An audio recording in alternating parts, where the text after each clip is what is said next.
Hello and welcome to the All Walks of Art Show, a series of casual conversations for creatives and artists from all walks of life. On this episode, I talk with my friend Adil Constantine about goals versus milestones. Adil is a musician and content creator based in Arizona. You might know he is the musician who created the All Walks of Art theme music. We chat about how goals need to be controllable, achievable, and measurable. In a true life imitates art sort of fashion, we push through a mess of technical challenges to reach our own goal of getting this episode recorded in the scheduled time we plan for ourselves. So, without further ado, grab a tasty beverage, find a comfy chair, and enjoy the show. So how you doing, Adil? Good to see you. Pretty good, man. Good to see you too. This is like round 2 for us, right? Yeah, it's been a while. The first round was quite a bit different. I'm going to try to remember to stay under my mic too. Lots of gear.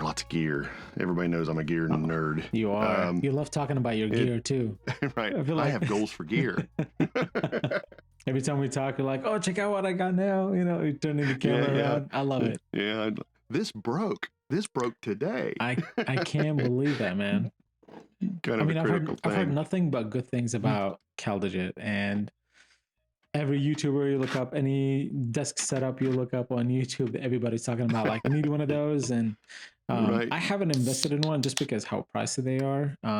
Oh yeah. Like I got one that has like 12 ports and it does the job totally fine for like $70 and just can't beat it. Oh, wow. I haven't had the need to invest in CalDigit. Yeah. I will probably go that way. I learned that, I don't want to make this show about that, but I learned that some people are having troubles with them on the M1 Silicon Max or M2s, M3s even. Yeah. Anyway, the topic of today is goals, this episode anyway. And I thought about this quite a bit because I think creatives get wrapped up in a world where they start looking at goals and I do anyway, they tend to, and I should say, I need to not say everybody because not everybody's like this, but you might get caught up in open-ended goals that are out of your control. And it's kind of one of those things where you say, hey, I want to make this much money in 2024. Well, that's not really up to you. You can do things to help mitigate losses, but you're going to have to do things that actually give you the opportunity to make that money. You can't really say, I'm going to make X number of dollars in 2024 because you just don't know what the market's going to bear for you, right? Yeah. So the concept here, the basic concept that I want to start out with, and you can probably stop here with everybody watching, but input goals and milestones is kind of how I've started to look at my own goal setting. I look at the amount of money that I make in a year is a milestone, not necessarily a goal. Whereas the input goals might be, I'm going to paint X number of paintings so that I can sell enough work to make that money, if that makes any sense. And we can go on a deep dive in this, which I plan to, but there's a lot more to that than just stating the obvious. And I wanted to ask you, when you set goals for yourself, do you tend to really elaborate on it when you think about your strategies and all the other things, or are you kind of careful with your goals? I kind of like a little bit of both. So going back when I started my YouTube channel, I use that as an example just because, I have goals at work and from my 9 to 5, and we use OKRs and SMART goals and all that stuff.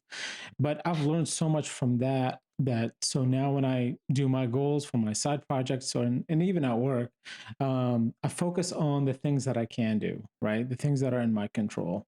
Right. When I started the channel, I started for all the wrong reasons, by the way. Like I saw, a gamer who was putting videos on YouTube. I was influenced. I was like, that's so easy. I can do that too.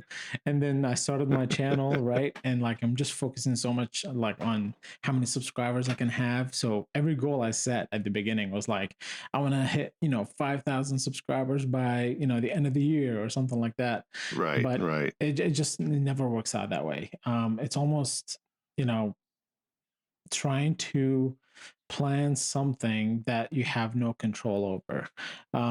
Right. those kind of milestones, they should be more of like byproducts of your smaller goals that you do every day. Um, Absolutely. and I knew like I do much better with deadlines. So when I started setting up goals for myself, I'm like, okay, I'm not going to focus on this big goal, right? Like putting out 100 videos every year, but no, let's focus on how many I can do a week, right? Yeah, that's a And good goal. so I'm like, okay, I'm just gonna do one video a week, and then I'll go from there. The problem is the key thing that I was missing was the time factor. We can't set goals without thinking about time and how much time we have, Hmm. especially when we have a lot of like side projects and we have multiple things that are happening in our life. And Hmm.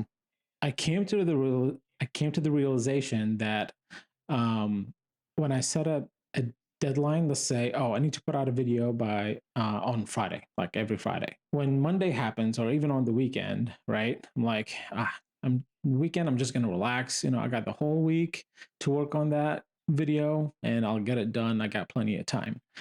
And Monday comes, and I was like, okay, I'm excited. I get kind of probably burned out from my 9 to 5 at first. It's like, I'm kind of tired right now. I still got the rest of the week, to work on that video. I'm just going to catch up Hmm. on some Netflix today and just relax. The problem with this, as you can see, like every day I'm going to make some kind of excuse and I say, oh, I got enough time to do that video. So, recent realization is that instead of setting deadlines, I need to focus more on my daily schedule and setting up like micro goals, almost like tasks, but make sure every day I have some time for that task. Could be a half hour, could be a whole hour, but that way at least I'm making some progress throughout the week that by the time I get to Friday, I should have that goal done. I should have that video Yeah, done.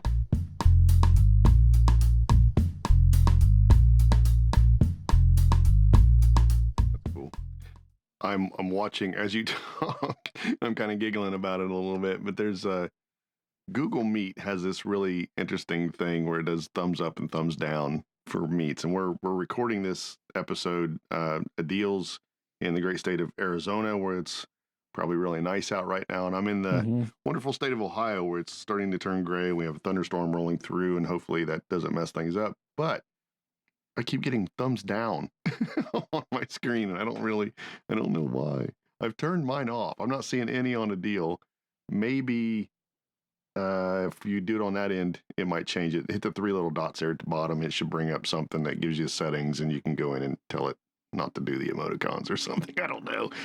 Um, it doesn't really matter. But getting back to the topic here, real quick, you made a couple of comments that made me think that if we set effective goals, being very specific, having them not only measurable but relevant, time bound. You say, I want this goal. Like if you want to do one a week, that's a really good time style method of looking at your goals. You're looking at, if I can produce one every week. Now, if you're like me and probably a lot of others, and I'm sure sometimes that week gets away from you, and you Mm-hmm. get frustrated because you can't produce one, and it gets really frustrating. It's paralyzed me in a lot of ways because I was doing pretty good with getting videos going, and I'm overly picky about certain things, and I just need to get it done sometimes. And for me to set a goal, it's almost like, well, it's not good enough. I'm just not going to do it. I failed, and I learned from it. Now it's helped me in a lot of ways, but at the same Mm-hmm. time, it's hindered my productivity. And I think I need to make things achievable. And I have to understand I'm not Martin Scorsese, I'm not Hollywood. These are YouTube videos and people want to learn from these. They search, they look for answers to their problems. They don't care if it's perfect. They don't care if every little thing is got a high production value. Sorry, technical difficulty. That's cool. Apparently, my card just went out, even though Oh no. I literally just cleaned it up a couple days ago. We And are then plagued. earlier, We are plagued. So and this then is that moment. earlier, my monitor like went dark, and I was like, "Oh, I want to make sure that it's still recording." So what do I do to wake it up? I hit spacebar, and what did that do? Stop the audio recording. And I Oh was like, "Oh no. my god!" I got it back up real quick to keep recording, but I'm like, "Dang it!" So I'm not sure how much people are hearing. I'm going to go ahead and leave this in because I think it's perfect for goals, honestly. Um, so we're having technical difficulties right now, and basically, card failures and things. It this whole episode is plagued. It's almost like the goal is to get it done, right? Just get this done. And the Um, universe is like, "No." yeah, exactly. I'm still picking up a deal on his end. I want to actually continue this episode this way without any breaks. We'll probably do a clap again to make sure that everything's good. But talking to the audience here, it's one of those things where the goal is to get this episode done in a certain amount of time. As we're working through our issues, these challenges bring with them a lot of opportunities for learning. You find that, okay, why did this happen? Did I not plug something in or whatever?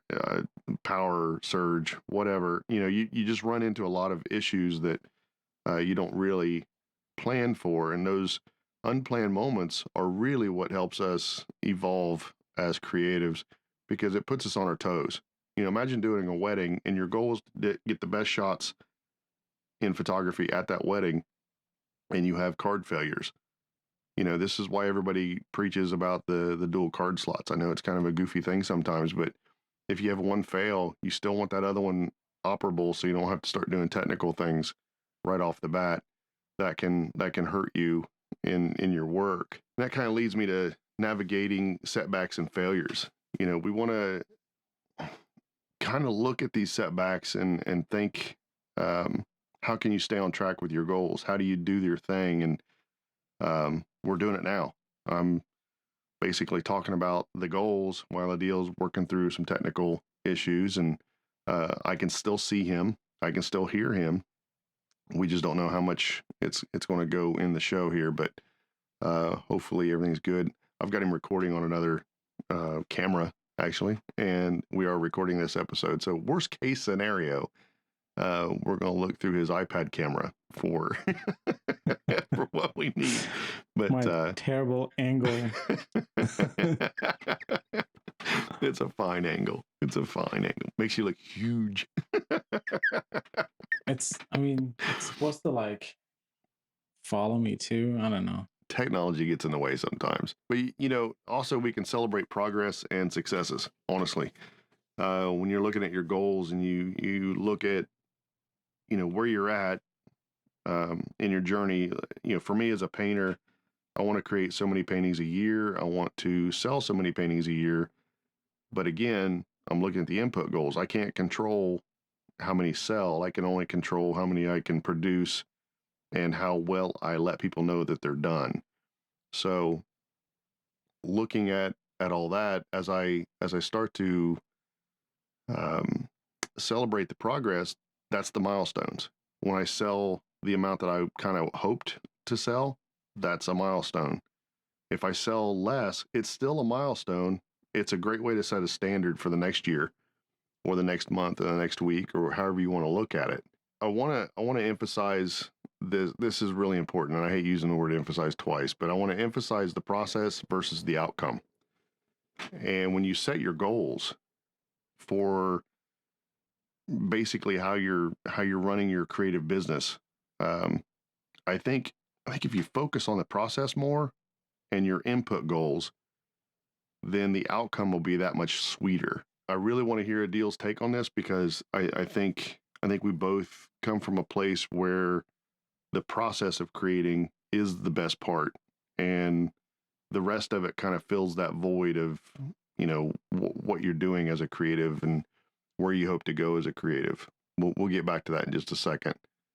I know I'm pushing through this show and kind of almost making it a solo podcast or show or whatever. I also don't want to call this a podcast anymore. It's kind of one of my things, but trying to read my notes here too, because normally in a situation like this, Adil would be talking and I could read. Try to listen. Sorry. I'm giving him crap. I am. He's working on it. This is that moment where you set a goal and you're like, I'm going to do this, and then you're stressing out about things. The key is to not stress out. When your goals aren't going for you, don't stress out. I think that's an important part. Okay. I think we're good. Okay. I had forgotten that basically I cleared my clips. I use a Sony camera. I cleared all the clips, but I forgot that I have taken a time lapse. So in my DCIM folder, it had like a bunch of photos in there. Oh, all right. I was like, I should be fine. It's a quick call.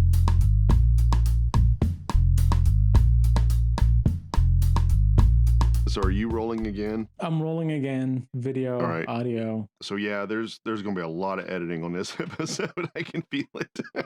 If you want, we can start fine. fresh. If you want, we can start fresh. No. This is good. I don't know how much of it you heard, but it's good. Things are going to happen. Yeah, things are going to happen. Yeah. That's why, like, to me, setting deadlines have realized, like, oh, I got the rest of the week, to finish that video. No, if I have time right now, I should be doing something right now, even if it's just a small task, whether it's, I don't know, just recording today or recording a chapter of the video or just a part of it, maybe just doing B-rolls. Because you never know what's going to happen the next day or the day after or throughout the week. That's probably going to stop you from, getting that goal done. And even if it did, at least you have some of it done, right? At least you completed, you checked off some checklist. And I also believe, like, as human beings, we're very motivated by quick returns, right? Like, and getting something done and that satisfaction of checking that checkbox, it keeps us in a more motivated state. Like, okay, that was easy. I got this done. Right. Let me just get the next one done, right? Rather than having this big goal at the end of the week that you're kind of just dreading. So yeah, break it down to smaller chunks and slot those in your daily schedule. Exactly. I think the key there is maintaining what's in your control. When it's out of your control, you gotta kind of like roll with it. I mean, I hate to say it that way, but you do. You gotta roll with it and play to your strengths and go through those challenges and just work with it. The last thing you want to do with your goals is get angry about it. That's the worst part. Yeah. When you start getting frustrated to the point where you're getting angry, it's time to step away from the gear, the process, and just take a breather, take a break. There's nothing wrong with taking a break at all. And, reassess your goals. I mean, you need to adapt and evolve, honestly, on these goals. Periodically reassess your goals anyway.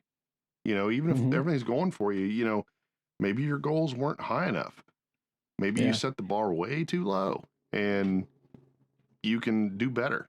Again, you're still using input as, your input goals are really where it's at. You're trying to say, okay, what, and I really want to explain this because I don't know that we did in the beginning very well. I'm going to go back to my notes here real quick. Input goals are tasks or actions within our control, such as writing a certain number of pages per day, practicing a specific skill set for an amount of time, or researching a topic thoroughly. And yes, I read that. So notes, I wanted to get to the point really quick without beating around the bush. Whereas milestones are outcomes resulting from our efforts. Yes. I mean, just really look at it like that. And there's nothing wrong with milestones. In fact, I think YouTube does a really good job of sending out a monthly report that actually, I think they call it milestones. They don't call it goals. Maybe they do. I don't remember. I don't look at that too much, to be honest with you. I had a goal when I sat down to do this show back in 2018. Paul and I discussed how we would do some different things, and he was really just going to be a guest on the show, and he ended up being a regular. Out of the 100 episodes we recorded for the standard audio only podcast, he was on 98 or 97 of those, which is crazy considering it was, did it one time, was like, yeah, you want to come back and do it again? kind of one of those things. And there's probably 5 or 6 episodes that never got published. They're recorded but never published, and for whatever reason. But you know, I decided for this new setup with seasons, it had a lot to do with my own shortcomings and things that I wanted to do, things that I knew I could control, the input that I could control. And Hmm. a lot of that is I want to get better at doing video. I want to get a lot more, I don't know the right word. I want to get more efficient at being able to edit. Hmm. So these are all inputs. These are things that I can control. It's going to Yep. require time, but it also means that these shows are, roughly 30 minutes long versus an hour or longer. I'm not Joe Rogan. I don't have a team of people that can do the thing. And I'm not sure he shoots in log anyway.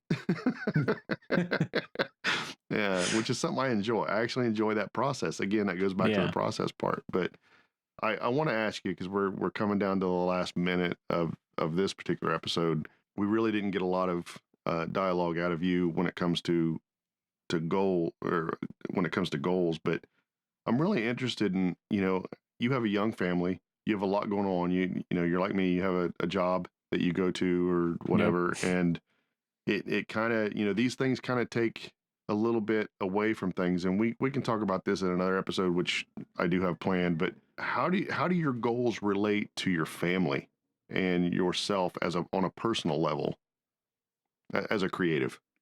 It really comes down to discipline for me. Because whether they're goals that I'm, doing for my, for work, for my 9 to 5, or goals that I'm doing for my creative projects, it's all about discipline. And like my wife and I share a calendar, and it's just because we start realizing there's a lot of stuff that we need to get done as a family. Like my son has a lot of doctor's appointments and therapies and all that stuff. um, and like we had to have that calendar, shared with us. So anytime, like, oh, I need to take him for even, let's say, like a haircut, right? Like a barber, take him to the barber shop every Friday. Like I put that on the calendar. So when she's planning things or scheduling a doctor appointment, whatever, she knows when to schedule it. So that gives me view on my day every day. So I have my 9 to 5. I'm blessed to have a job that's kind of flexible. I work from home, and my hours can be flexible as well. Sometimes I take, let's say, the last 2 hours of my 9 to 5, like during the day, let's say from 1 to 3 or 2 to 4, and I use that to work on my creative projects.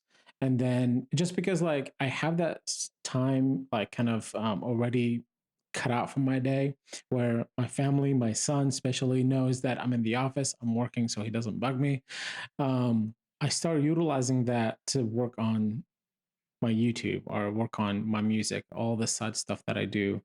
And at nighttime, like after he goes to bed, catching up with the wife, whatever, we watch a show or two. After that at night, like I actually finish those 2 hours that for work. I'll just do it like from the couch or like from, my office. It's just like quiet. I can get stuff done. So like I said, I am blessed. I know it. Not every job is like this. There's a lot of, corporate jobs that are very strict. You have to get your work done during your 9 to 5. Um, but that's how I kind of like integrate it with my life and with my family.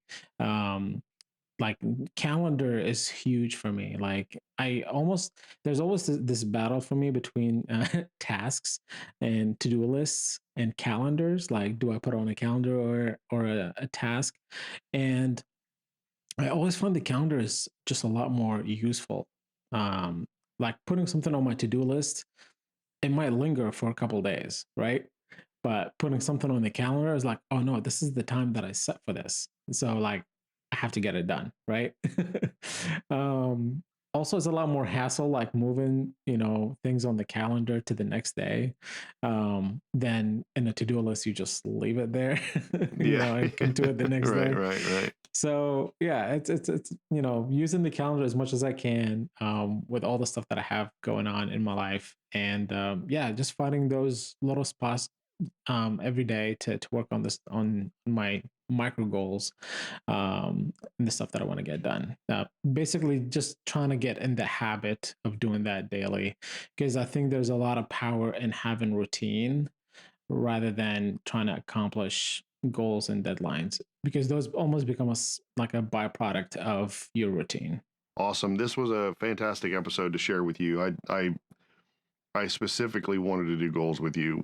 We talked about doing this show and things, and I thought, wow, this is a topic I'd like to do, and I had it in the back burner. And then when we talked about, I got a couple of days off, and thought about doing this show. It was like, let me think of something. And I went back to my notes, which is good because I do a lot of brainstorming and things. I looked at and was like, oh yeah, there's a note here about doing goals, and Adil was the person that I wanted to talk to about it because we're very similar. We have families and jobs, and we're creative and those kinds of things. And it's a lot of stuff. And for those that didn't know, Adil is the musician that made the bossa nova for the show, the actual theme song, which is pretty cool. I still love hearing it. It's very loungy, kind of me. It's awesome. It was a pleasure working on that. Yeah, thank you. Awesome. So that's all I've got for this episode. Adil, man, good to see you. Good to see you too. We'll have you back. Thank you so much for having me again. Yep. Yes. Awesome. See you guys. See ya.